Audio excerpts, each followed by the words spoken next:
बहुत समय पहले की बात है। एक घने जंगल में एक बूढ़ा शेर रहता था।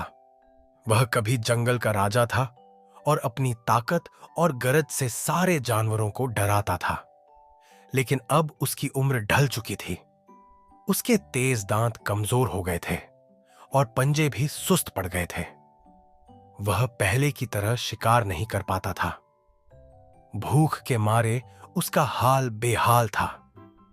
एक दिन भूखा प्यासा शेर जंगल में सोचने लगा, अगर मैंने जल्दी ही कुछ उपाय नहीं किया तो भूख से मर जाऊंगा।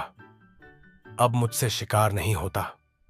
मुझे किसी चालाकी से जानवरों को अपने पास बुलाना होगा। शेर ने कुछ देर विचार किया और फिर एक योजना बनाई। उसने एक गुफा में जाकर अपना बसेरा बना लिया और आसपास के जानवरों को संदेश भिजवाया। मैं अब बूढ़ा हो गया हूं और हिंसा छोड़ चुका हूं। अब मैं तपस्वी बनना चाहता हूं। जंगल के सभी जानवर मेरे पास आएं ताकि मैं उन्हें आशीर्वाद दे सकूं। शेर का संदेश सुनकर जंगल के सभी जानवर हैरान हो गए। वे सोचने लगे, क्या वाकई शेर ने हिंसा छोड़ दी है? कुछ जानवर डरे हुए थे, लेकिन कुछ ने सोचा कि शेर बूढ़ा हो चुका है और अब कोई नुकसान नहीं पहुंचा सकता। धीरे धीरे कुछ जानवर शेर की गुफा में जाने लगे। शेर चालाकी से उन जानवरों को अपना शिकार बनाता और उनका पेट भरता। जंगल में एक चालाक सियार भी रहता था। वह हमेशा सतर्क और होशियार रहता था। जब उसे शेर के तपस्वी बनने की खबर मिली तो उसे कुछ संदेह हुआ। उसने सोचा, शेर जैसा हिंसक प्राणी अचानक तपस्वी कैसे बन सकता है? जरूर इसमें कोई चाल है। मुझे पहले स्थिति का जायजा लेना चाहिए।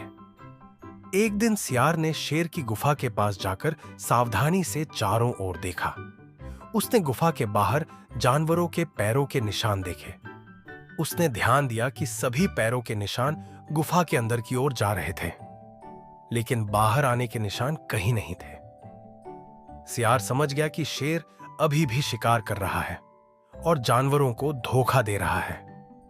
उसने तुरंत वहां से भागने का फैसला किया।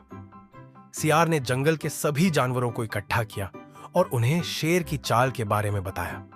उसने कहा, शेर बूढ़ा जरूर हो गया है, लेकिन उसकी भूख अभी भी उतनी ही तेज है। वह तपस्वी नहीं बना है, बल्कि एक चालाक शिकारी बन गया है। उसके झांसे में मत आओ। जानवरों ने सियार की बात